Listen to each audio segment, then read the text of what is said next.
la voix de l'attaque internationale, la voix de la vérité et de la vie. Vision, les 3 V qui sonnent la glorieuse victoire de notre Seigneur Jésus-Christ sur Satan par le pasteur Joseph Kodjo Agbemehin, tous les dimanches de 17h30 à 18h sur la RTDS. Dieu, notre Père, nous voulons te dire un grand merci pour ce jour merveilleux que tu nous donnes, une journée de joie et d'allégresse pour nous, parce que tu nous donnes la grâce d'annoncer Christ aux nations, de faire connaître toute l'œuvre finie de rédemption que tu as opérée pour tous les hommes de la terre, de tous les temps, de tous les lieux, de toutes les races, pour les libérer du joug du péché, du joug du diable, du joug de la maladie et de la mort, et donner la grâce à nous tous d'entrer dans ton royaume de lumière, dans ton royaume de paix, de joie, là où nous sommes consolés pour l'éternité. Seigneur, nous prions maintenant que tu répands le Saint-Esprit, ta miséricorde sur toutes les personnes qui nous suivent, et que ta grâce abonde sur toutes les personnes qui ont pris intérêt à ta parole que nous prêchons.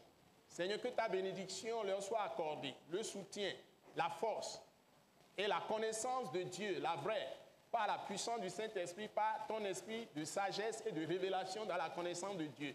Et nous bénissons ton Saint-Nom pour ta grande œuvre que tu as accomplie pour tous les hommes. Quiconque reçoit est sauvé, est libéré. Donc je prie maintenant que tu appuies ces paroles pour que les gens reçoivent cette parole et que les paroles trouvent entrée dans tous les cœurs qui nous écoutent. Reçois nos remerciements d'avance. Nous t'avons prié reçu au nom merveilleux précieux de notre Seigneur Jésus-Christ. Amen. Amen. Nous vous saluons fraternellement en Jésus-Christ notre Seigneur. Et en ce moment, nous sommes dans des moments de joie. Je ne vous cache pas que nous avons un mariage, donc notre message sera orienté vers la bénédiction nuptiale que nous allons faire.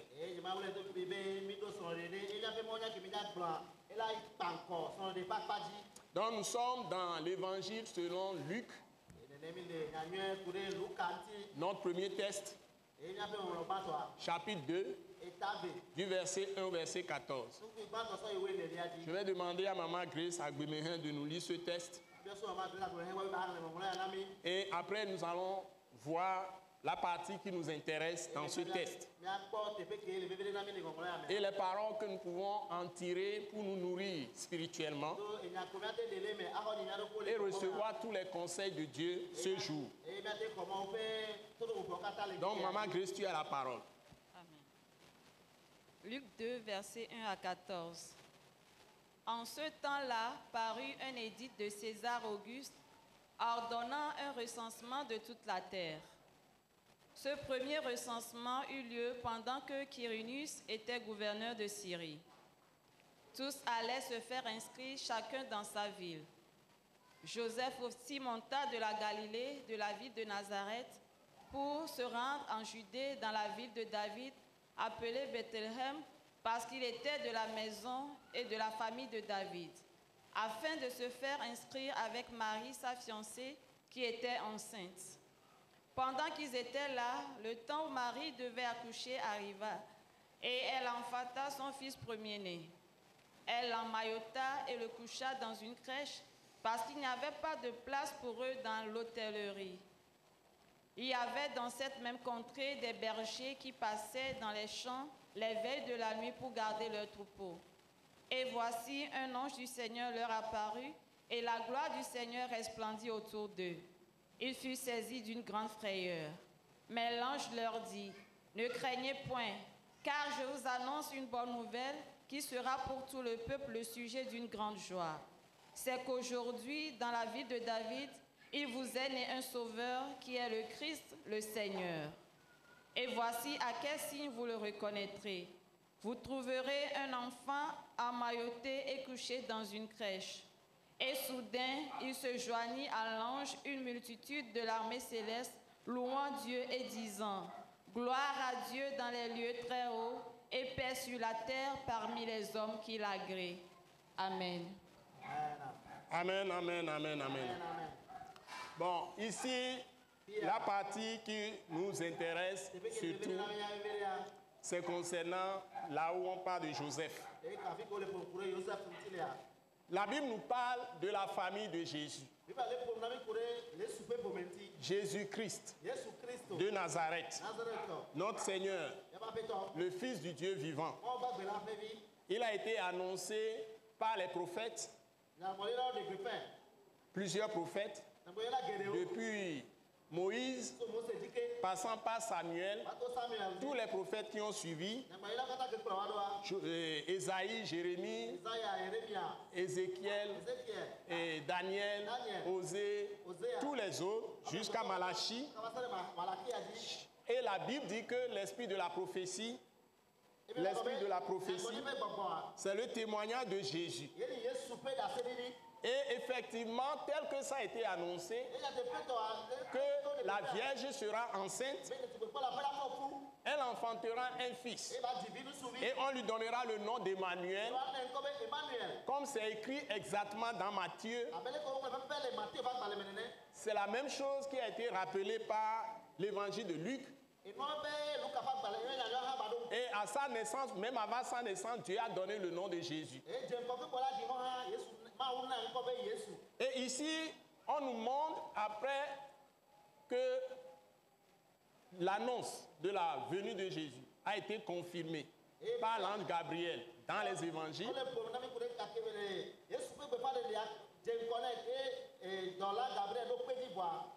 Après, Marie a été conçue par la puissance du Saint-Esprit. Elle a été conçue, elle a été enceinte par la puissance du Saint-Esprit. Et nous allons voir comment les choses vont se passer jusqu'à la naissance de Jésus de Nazareth. Et maintenant, le témoignage des anges de Dieu, confiés à des bergers, qui vont aussi témoigner. Et de là, nous allons voir comment Dieu agit avec la famille. Donc la première chose que je vous avais soulignée dans certains de mes messages précédents, que je vais encore insister là-dessus aujourd'hui, c'est que la vraie parole de Dieu, c'est la parole de prophétie. Nous croyons que la parole de Dieu, la parole de Jésus-Christ est la vérité parce que Dieu a annoncé les événements ou des choses qui allaient se passer des milliers d'années à l'avance, des centaines d'années à l'avance. Il décrit même des événements détaillés. Par exemple, dans Ésaïe 53, comment on allait crucifier Jésus, c'est détaillé.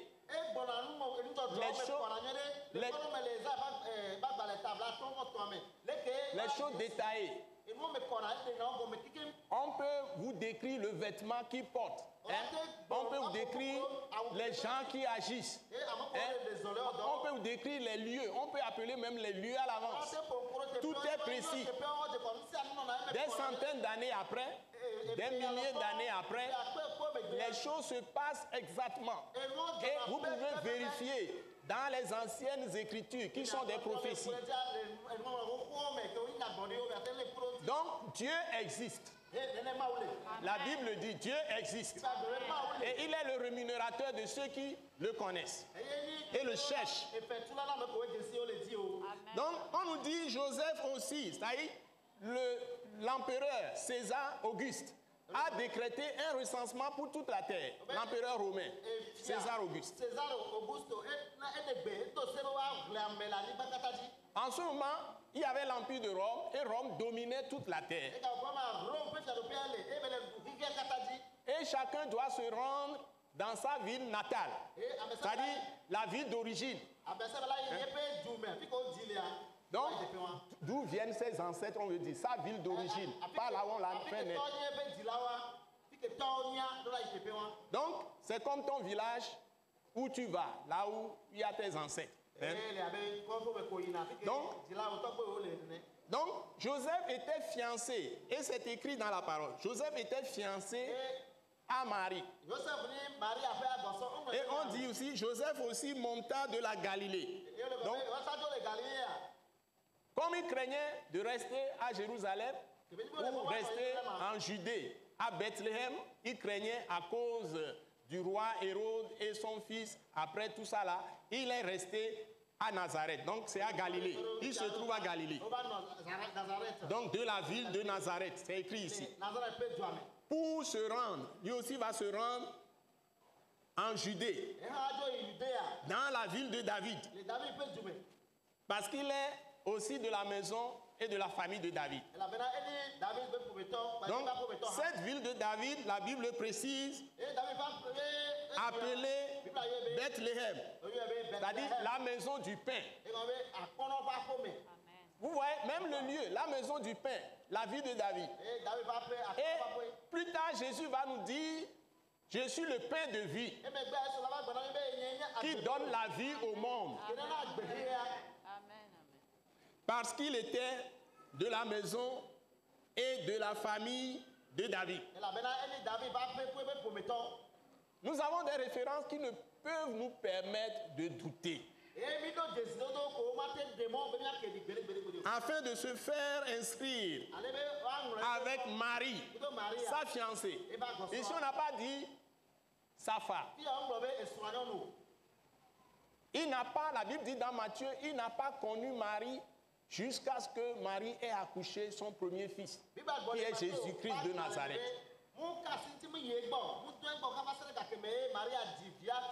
Pendant qu'ils étaient fiancés, Marie fut enceinte par la puissance du Saint-Esprit.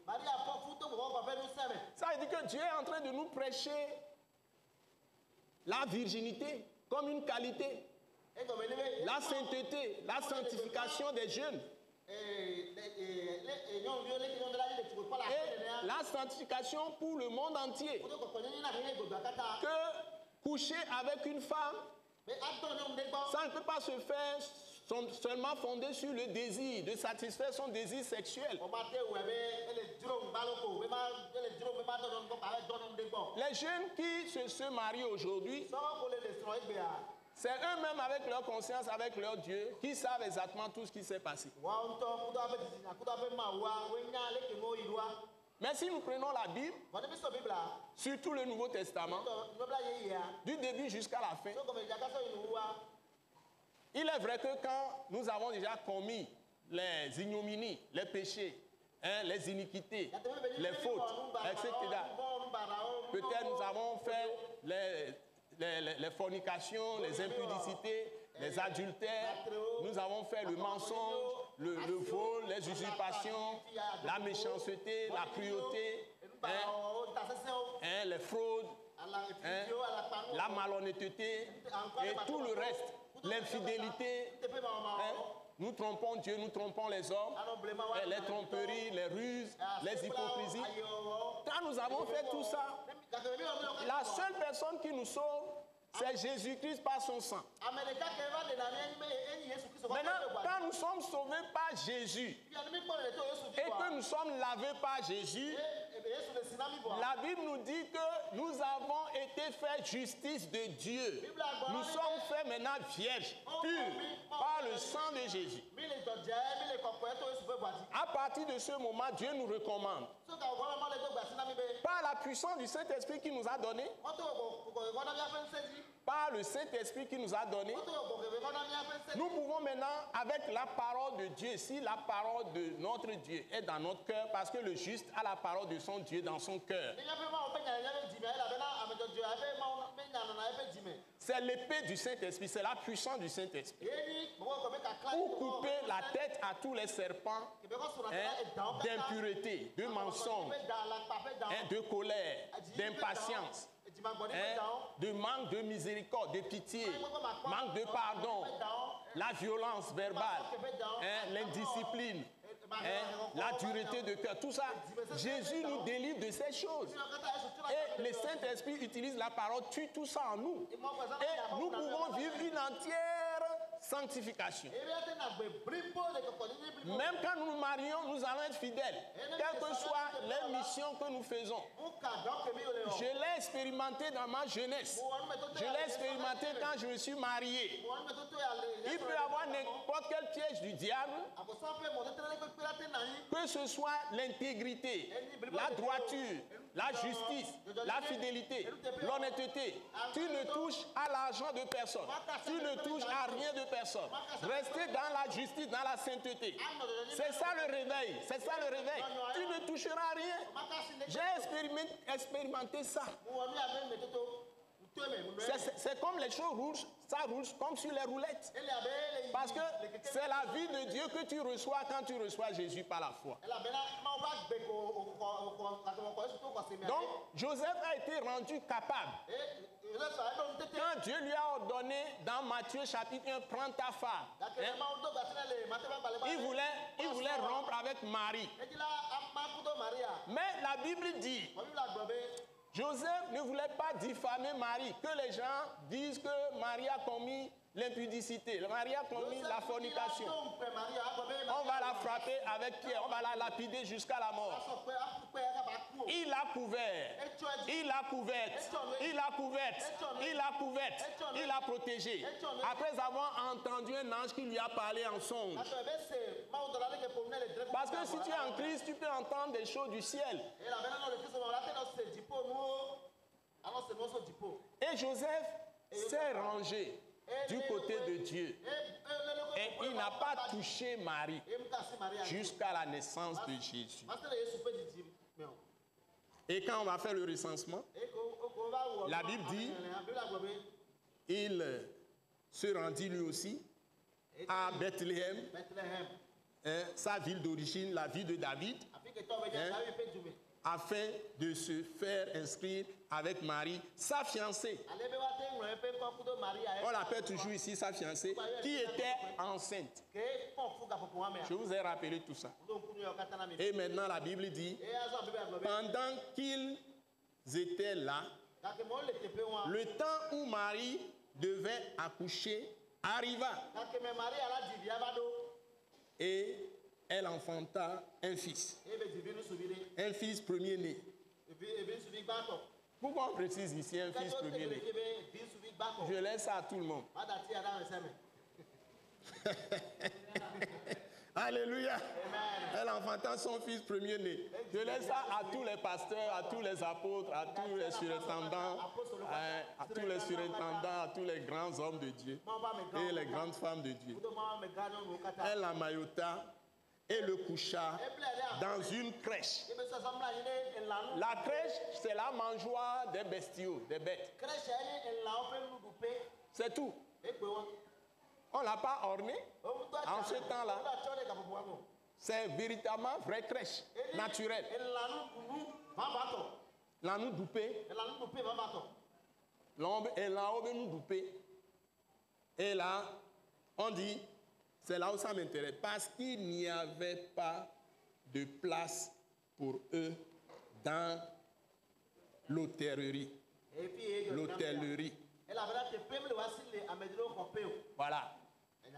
Supposons que Jésus, qui est le roi des rois, le Seigneur des seigneurs, apparaît maintenant. Il est dans la gloire.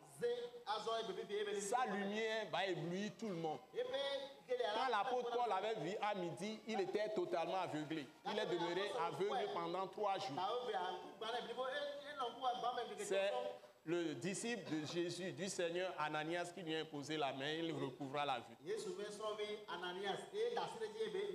Mais quand il est venu dans ce monde, quand il est né, il a été couché dans quoi? On l'a mis où? Dans une crèche. Parce qu'on n'a pas trouvé de place pour lui où? Là où tout le monde reste. Donc, et les gens étaient dans l'hôtel. Lui n'a pas trouvé de place. Imaginez, réfléchissez un peu. Quand nous parlons de la part de Dieu, surtout nous les pasteurs, même dans nos propres assemblées, les gens nous prennent en haine. Parce qu'ils chuchotent, ils murmurent, ils nous prennent en haine parce qu'ils vont faire des choses, des cachotteries. Ils ne vont pas dire des choses clairement. Et tout ça, Dieu nous en parle. Pas de révélation encore. Tu vois toutes sortes de pièges. Et Dieu peut te montrer des choses comme corbeille avec des crabes. C'est-à-dire, c'est comme vous êtes assemblés de crabes. Même dans l'église, les choses se passent comme ça. Parce que les gens aujourd'hui, nous sommes dans la chair, on n'est pas dans l'esprit. Les choses de Dieu sont différentes des choses des hommes. Les chrétiens ne sont pas des hommes. Les chrétiens sont des êtres spirituels. Je suis désolé.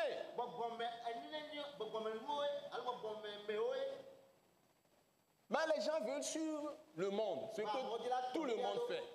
Mais quand tu acceptes tout le monde, c'est-à-dire que les droits ne sont pas égaux.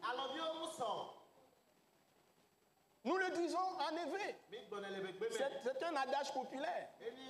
Mais dans nos actions, le snobisme est en train de nous tuer. Nous ne devons pas être des moutons de Panurge.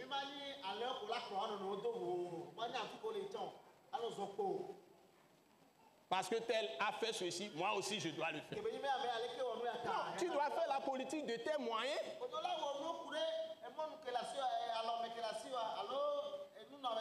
Donc quand tu es dans ta famille, tu dois être toi-même.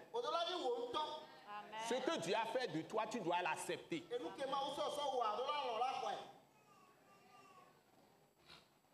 C'est la force que Dieu te donne de faire quelque chose. C'est ce que tu dois faire. Surtout, il ne doit pas avoir des interférences d'autres personnes dans le foyer, d'autres personnes. La femme reçoit des paroles d'autres bouches, l'homme reçoit des paroles d'autres bouches. On les torpille. Même dans les églises, on veut que la femme défende les intérêts de certains de l'Assemblée, veulent que la femme défende leurs intérêts contre même le pasteur. C'est-à-dire des choses bizarres. Hein? Même une famille, on peut monter le fils, on peut monter la mère contre la fille. Tout ça, les gens le font. Parce qu'il y a tellement de yeux ouverts sur les choses du monde. Donc, la famille est sacrée. Et nous devons apprendre les valeurs de Dieu, d'humilité, de modestie, être modéré, et puis être clair les uns avec les autres. Parce que la Bible dit, vous êtes lumière. Vous n'êtes plus des ténèbres. Donc vous devez dénoncer les œuvres des ténèbres. Donc ce que les jeunes sont, ils vont construire progressivement. Ils vont aller progressivement. On ne peut pas faire tout à la fois. Et nous devons éviter d'effrayer les jeunes pour qu'ils se marient librement. C'est ça la position des pasteurs qui comprennent. Ceux qui ont les moyens n'ont qu'à faire la politique de leurs moyens. Hein? Et après, quand ils vont vivre, ils ont besoin de vivre. Quand ils vont vivre. Et puis maintenant, il faut les accompagner avec beaucoup de patience. Et eux aussi, ils ne doivent pas se précipiter dans les choses. C'est ça qui fait que les gens sortent de la foi. Et les gens rentrent dans des sectes pernicieux, dans des sociétés secrètes. Parce que le matériel prend le dessus sur l'esprit, sur la foi. Et des gens deviennent infidèles du point de vue financier à Dieu.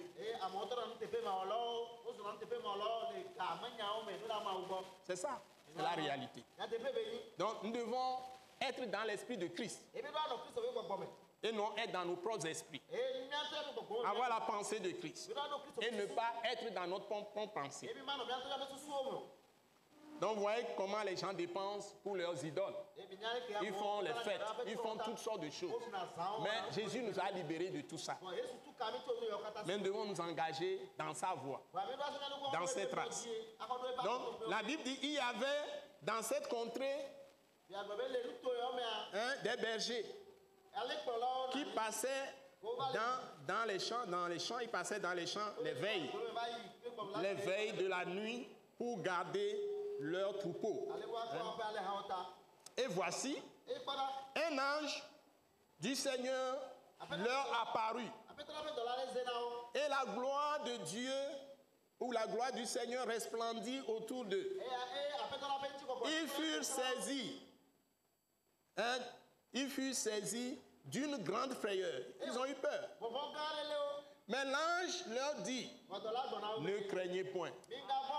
Petit troupeau, ne crains point, car Dieu a jugé de te donner le royaume. Donc je dis aux frères et à la sœur qui se marient, ne craignez point. Car je vous annonce une bonne nouvelle. C'est ça que je veux annoncer aujourd'hui à tout le monde. Je vous annonce une bonne nouvelle qui sera pour tout le peuple. Qui sera pour tout le peuple. Qui sera pour tout le peuple de Dieu. Tous ceux qui aiment Dieu. Le sujet d'une grande joie. Et l'ange enclenche. Il dit, c'est qu'aujourd'hui.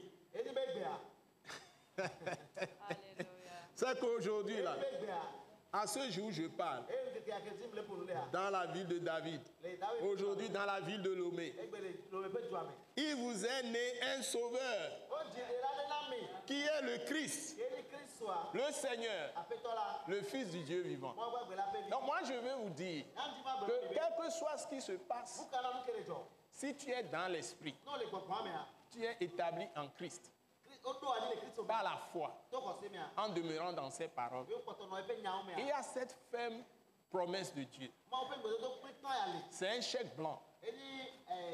Chaque fois que j'avais problème et que je prends ce chèque blanc, j'écris ce que je veux, je l'ai reçu.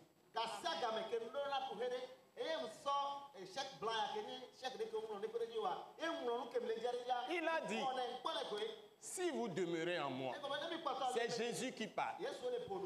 Il vous est né. Je vous l'annonce, c'est comme tout nouveau pour vous. Vous soyez âgé plus de 80 ans, comme Nicodème, ou entre 50 et 80 ans. Hein? Vous pouvez avoir 80 ans et plus, jusqu'à 300 ans même. Hein? Entre 50 ans et 80 ans. Hein? Vous pouvez avoir entre 50 et 80 ans, ou bien entre 30 et 50 ans, ou entre 18 et 30 ans, ou entre 6 ans et 17 ans, ou même 0 année, vous avez commencé quelques jours seulement, bébé. La Bible dit, il existe dans ce monde aujourd'hui un sauveur qui vous est né. Il est le Christ. Ce que nous allons voir dans le passage de Jean 1, verset 26 à 30, je peux vous le rappeler tout de suite, pour simplifier. C'est lui qui donne le Saint-Esprit. C'est lui qui donne la vie. C'est lui qui nous obtient la miséricorde de Dieu, c'est le pardon de Dieu pour nos péchés. C'est son sang qui efface tous nos péchés devant nous. Passé, présent et futur. C'est en lui que nous sommes cachés. Notre vie est cachée en lui. Il est le rocher des siècles qui ne change pas. Il ne bouge pas. Il sauve toujours ceux qui l'invoquent. Quiconque invoquera le nom du Seigneur sera sauvé. Jésus-Christ, c'est ce qu'on veut dire. Quiconque invoquera le nom du Seigneur Jésus-Christ sera sauvé. Tu ne seras jamais dans la confusion. Tu ne seras jamais embarrassé. Tu auras toujours la lumière de la vie. Je vous le dis, il est vivant. Il a été mis à mort. Il est demeuré 3 jours dans le... Il est ressuscité le 3e jour. Et il est vivant. Il est le Seigneur. Donc, on le dit, il est le Dieu qui nous a créés. Mais qui s'est préparé un corps, il est venu. Il est déjà mort. Et il a expié tous nos péchés. Donc, il n'y a rien qui lui soit impossible. Donc, la Bible dit, celui qui le suit ne sera pas confus. Il sera dans la lumière. Il marchera dans la lumière de la vie. Et la Bible dit, celui qui croit en lui, il est sorti de la mort et ne vient point en jugement. Il aura toute sa vie la lumière de la vie. Lui-même dit, je suis le pain de vie. Hein? Donc si tu le manges, tu n'auras plus faim. Tu ne vas pas avoir de convoitise. Tu ne vas pas avoir de désir démesuré. Tu ne pourras jamais penser, il ne peut pas venir dans ton idée que tu es pauvre. Parce que lui-même n'avait pas un franc dans la poche pour payer impôt. Il a dit d'aller prendre avec Hameçon un poisson dans la mer, de trouver l'argent dans la bouche du poisson, de prendre l'argent, de payer son impôt et payer pour Pierre aussi. C'est-à-dire que la richesse que nous avons en Christ, c'est qu'il ne nous laisse jamais, il n'est jamais en retard. C'est-à-dire qu'il nous vient toujours au secours au bon moment. Et donc, nous devons être rassurés. Que l'endroit soit beau ou pas, qu'il y ait ténèbres ou pas, il n'y a pas de ténèbres devant Jésus, il est la lumière. Donc, il est lumière dans les ténèbres. Donc, je voudrais vous dire que vous avez un sauveur, mes bien-aimés frères et sœurs qui se marient. Le Messie, c'est-à-dire qu'il est l'Esprit, le Christ, et il est avec vous. Donc, vous ne pouvez pas le voir, mais il travaille avec ses 16 ans. Il est le Seigneur, le Tout-Puissant. Et ensuite, les anges vont proclamer maintenant quoi? Ils vont proclamer la paix. Et ils vont dire des paroles pour proclamer, dire gloire à Dieu dans les lieux très hauts, et paix sur la terre pour les hommes, ceux qui le craignent. Donc c'est la paix que je demande. Là où il y a des troubles, que la paix soit dans nos cœurs. Là où il y a quelque attraction, que ce soit la joie, se répand là-bas. Quelque tristesse que ce soit. Quelle que soit l'angoisse qu'on peut avoir, que la joie s'installe, que la paix s'installe. Et que nous célébrions la fête de cette bénédiction nuptiale jusqu'au bout. Au nom puissant de Jésus-Christ. Amen. Alléluia. Donc, nous vous remercions, nous rappelons que nous sommes à l'attaque internationale. Vous pouvez nous retrouver dans nos programmes. Nous sommes au Centre international de réveil d'action missionnaire, le centre principal, le grand centre. Et vous pouvez suivre ici l'école WISE Leadership, qui est l'école du ministère de l'attaque internationale. Tous les mardis à partir de 18h30. Donc, si vous voulez nous retrouver, vous êtes sur la rue de Beklikame vers l'entreprise GTA C2A. Et quand vous allez franchir les rails, avant de franchir les rails, il y a les feux rouges. Vous tournez à votre gauche sur la rue pavée qui va jusqu'à croiser la rue pavée de Djidjoli. Vous verrez la pharmacie Matilda qui est presque en face du centre de l'attaque internationale. Nous sommes à gauche, la pharmacie à droite, sur la rue pavée qui va jusqu'à croiser la rue pavée de Djidjoli. Donc le quartier ici, on l'appelle tantôt Djidjoli, tantôt Agbalepedo, dont nous l'appelons Agbalepedo Djidjoli.